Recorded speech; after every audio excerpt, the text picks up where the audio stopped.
A few years ago, I was in Burma. You may call it Myanmar, Elaine, but it'll always be Burma to me. I was in Burma and I met a Dutch couple because when you travel, you meet Dutch people because they're everywhere. Literally the most traveled people on the earth. Per capita. So anyway, I met them and, we both had this immediate clicking vibe, like we were meant to. We both sensed there was some magic about us meeting. And the conversation went straight away to manifesting. And they were like, yeah, we're new to this. We're just getting turned on to this. And we're exploring it and this and that. And, do you know anything about it? And I said, well, I can share what I can with you about it that I know. Not that I claim to have mastered anything, but I'll share with you what I've learned from my own experience. And so we did that, and at the end, I said, basically, what you should do now is do a little trial run, do a practice exercise, and see what it's like. And, it could be absolutely anything. You can start small. You don't have to, but you can start small. You could pick anything in the entire universe of possibilities, like a pink umbrella. Just make it very specific. A pink umbrella. And, make whatever example you want, but there's an example that I'm using. And see what happens. And I hope I run into you again. And we'll see, how things went. And I ended up not seeing them again, and I hoped I would. But what happened the next morning was fascinating. I'm one of those insatiable temple explorers. I've been to, it's got to be 500 or more around the world at this point. Templed out.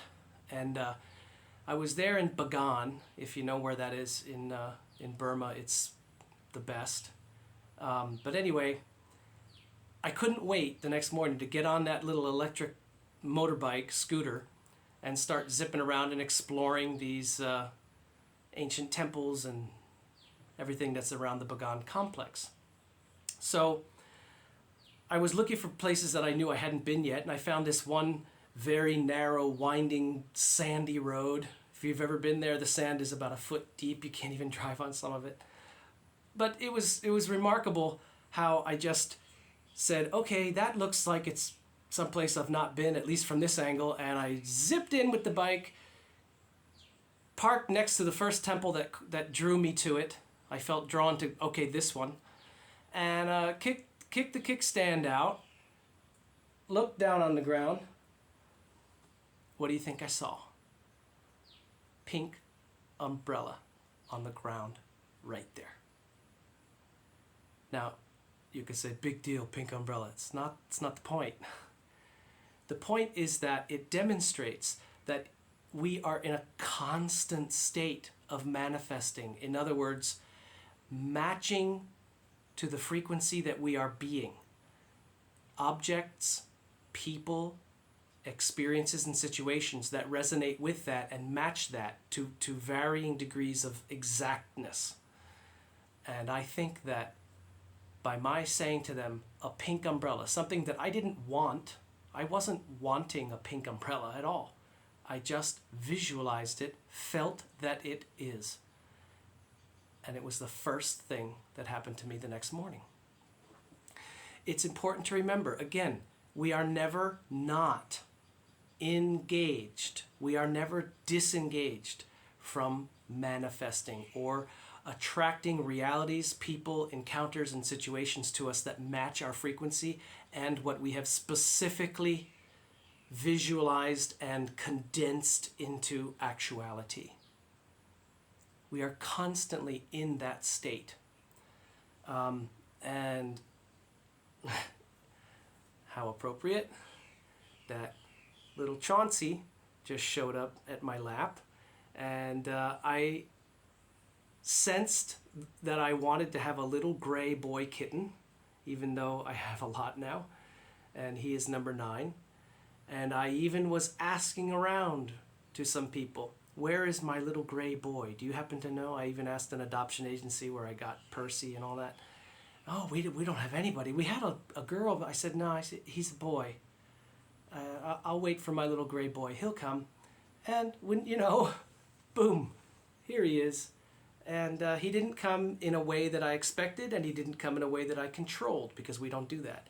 But I felt and abided in the sense and energy of having him, and here he is. I called him in. So what exactly is manifesting? There's a lot of woo-woo out there on the internet. There's a lot of bull floating around with spiritual topics. I try very hard to avoid any of it in my episodes. But with manifesting, there is a lot of BS going around about, oh, you have to do this and that. Please be careful. Let's start first with what manifesting is not. Manifesting is not wanting really hard. When you are wanting really hard, when you are exuding an energetic signature of wanting very intensely, what you are saying to the universe is, I don't have this. And that's your message. Not having. The universe doesn't remedy anything. The universe just says, okay, got it, and matches back experiences, encounters, people, possessions, objects, whatever, to your vibration. So wanting really hard is sending out a very strong signal of not having. And that ain't gonna do it. It's gonna do the opposite. Apply that to money. Some people, I'm going to manifest money. You see so much of that nonsense on the internet. Is that even what you should be focusing this on? I mean, sometimes maybe, but focusing on wanting money really bad, I assure you, will keep it from you. Because the signal that you're sending, the signature is not having it. And the universe says, okay, got it. I will match that not having in every way that I can send back to you. The other thing is, it's not about thinking. It's not about thinking about it, keeping it up here in the Antichrist. I mean the ego intellect. It's not about that. Thinking about it just emphasizes the not having it. And it's not, the magic is not in the thought either, by the way. We'll get to that. So manifesting is not about wishing and hoping and thinking, and also definitely not about striving and straining and grasping either. Okay? It's about calling into your physical realm what is already yours, calling it into physical being with you, for you. Okay? And it's important also to remember that the conscious mind and the unconscious mind must be aligned as one, and let the unconscious rule. Because anytime the house is divided between conscious and unconscious, the unconscious always wins. I'll tell you a quick example. I know a girl who I was doing energy sessions for a year or two ago. She messaged me, I have a special request. Could you do a special session for a job interview that I have? I have this job interview on Monday, and I want you to do an energy session for that to go well, etc., etc. Immediately, I got a weird vibe when she made the request. And so I messaged her and I said, do you genuinely want this job? And she took like 6 minutes to reply. And she said, no. And I said, then you cannot have it, and I cannot help you get it. The reason is because deep in your heart of hearts, you are not in the flow of having this job. You are against it. You are resisting it.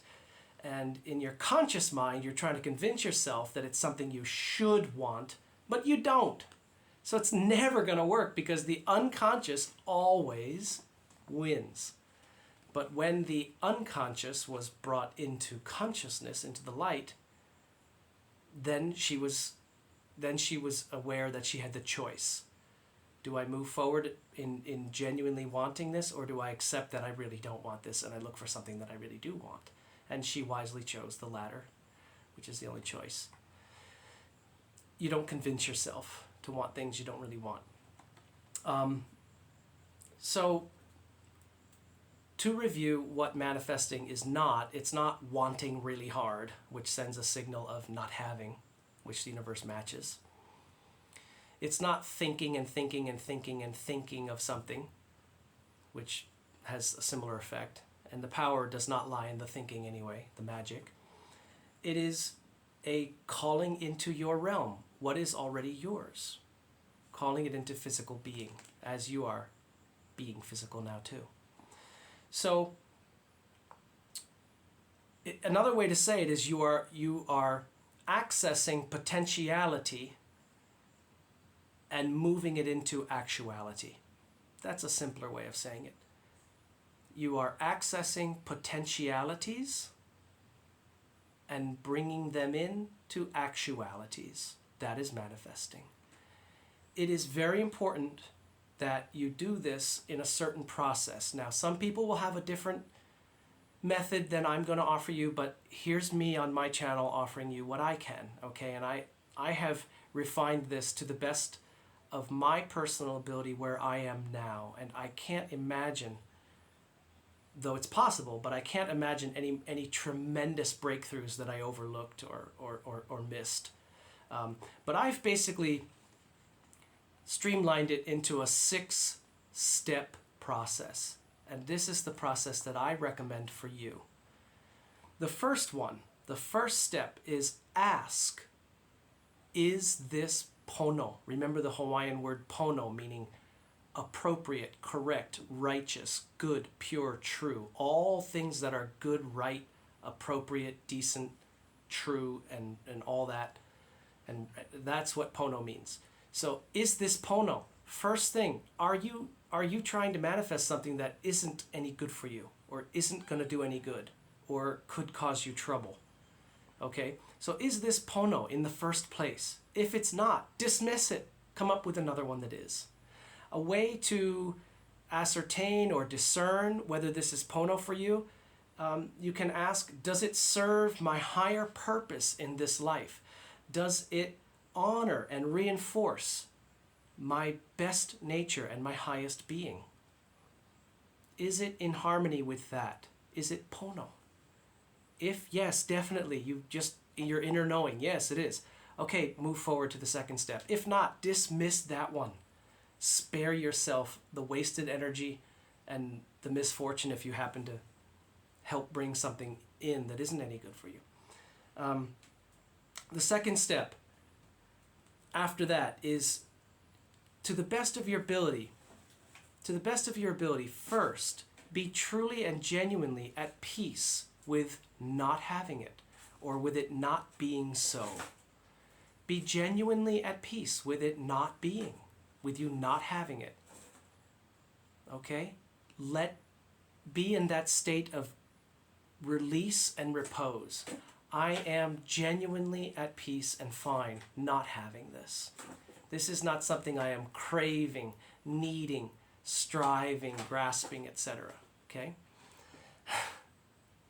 So there's Chauncey over there playing with the broom and the dustpan making noise. Sorry.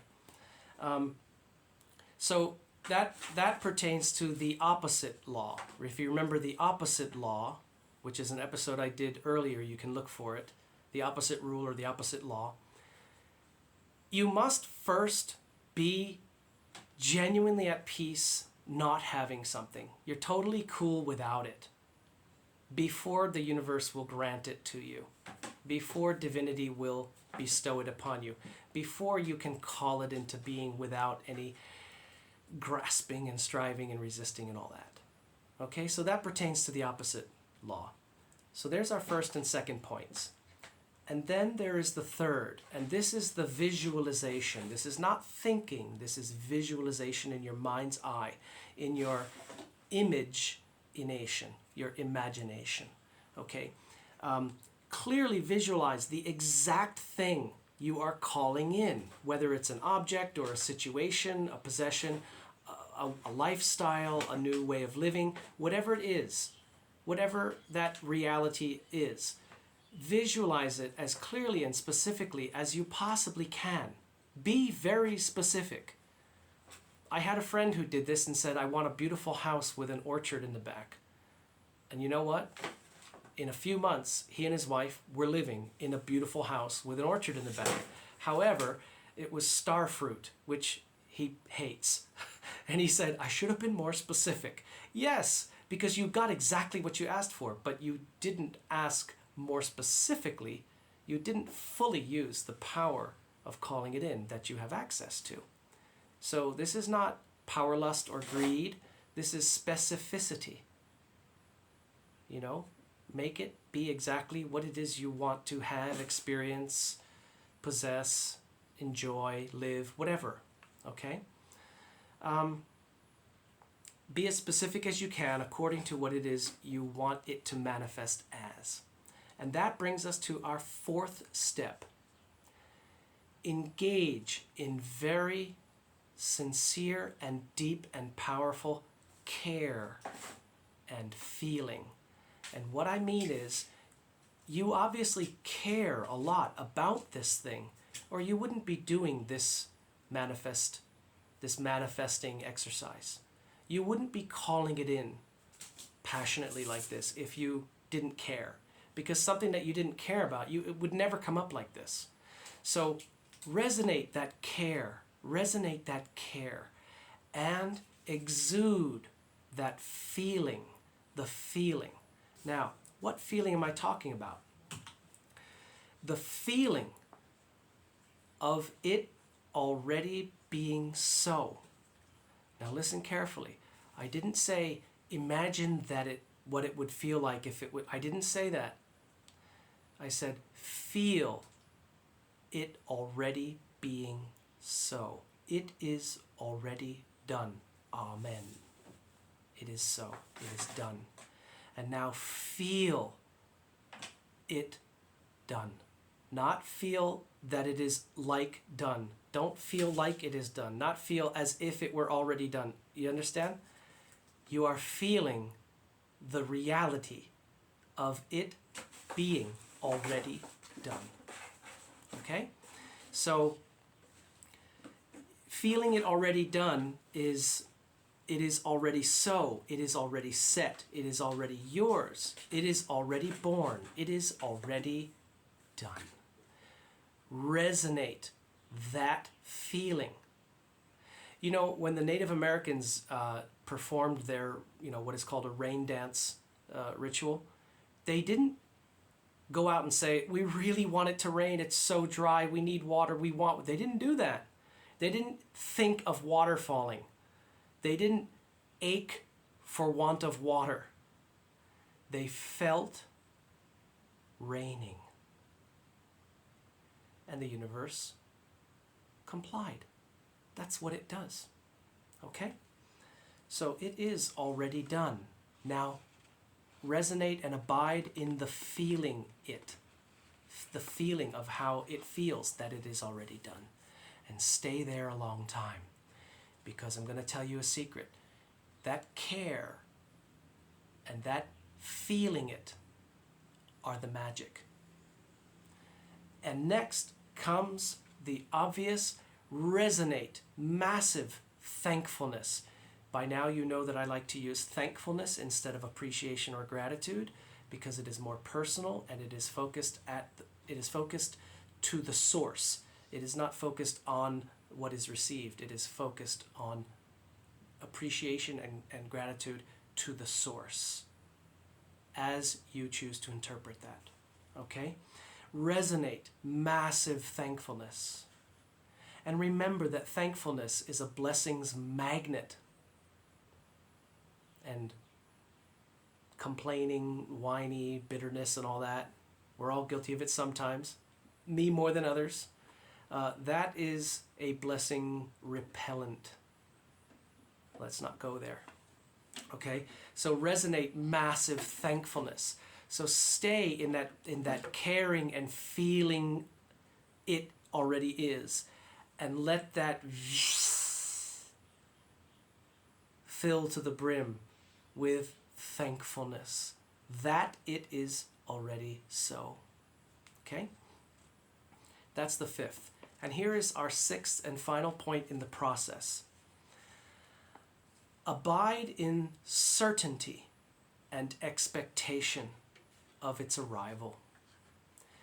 You have sparked it into the manifestation process. You have sparked it in the subtle realms of spirit and mind.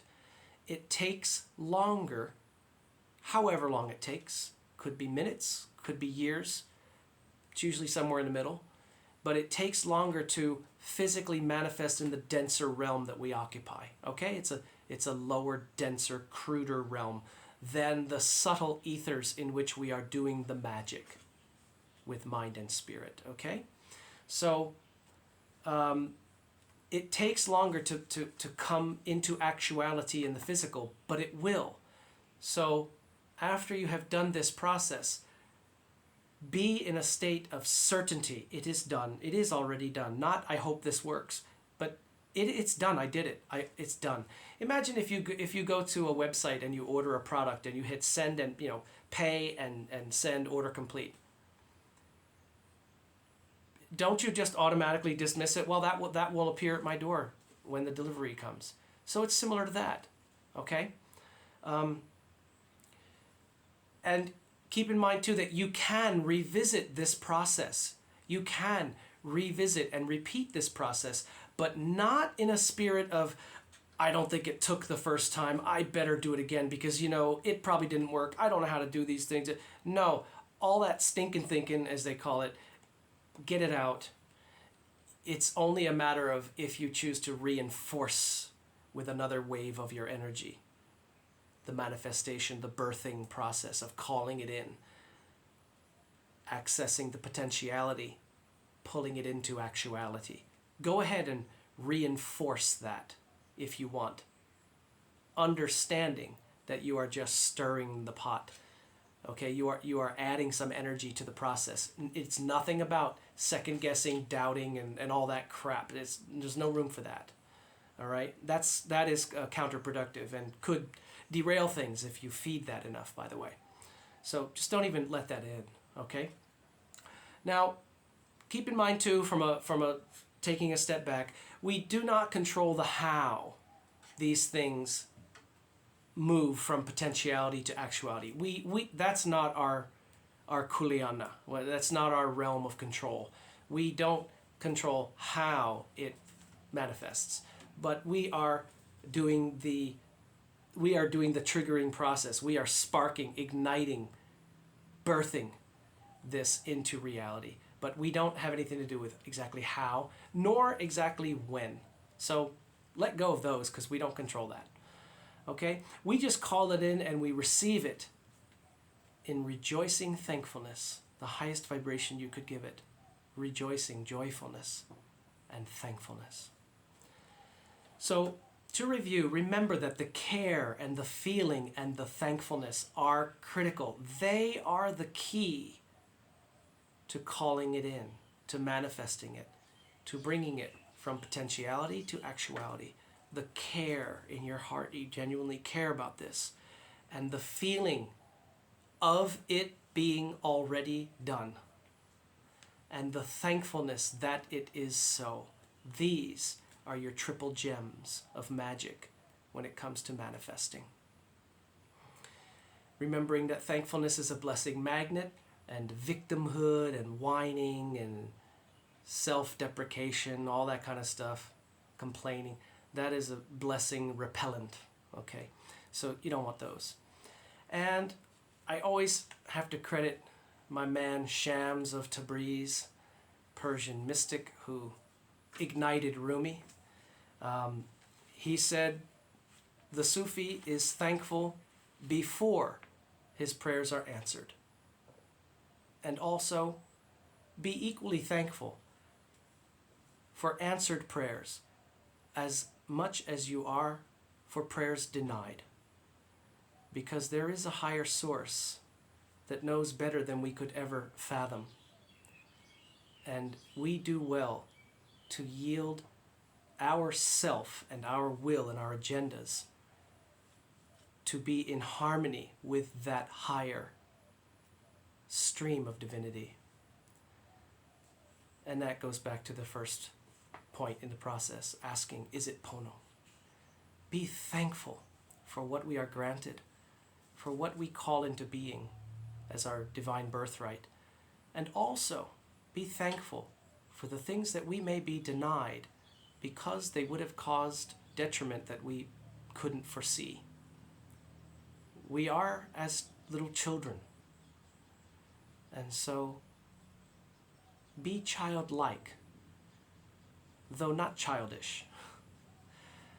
And may you call into being and manifest and bring from potentiality into actuality the highest and purest of gifts that are tools for you to serve your higher purpose of being for the sake of everyone around you as well as yourself.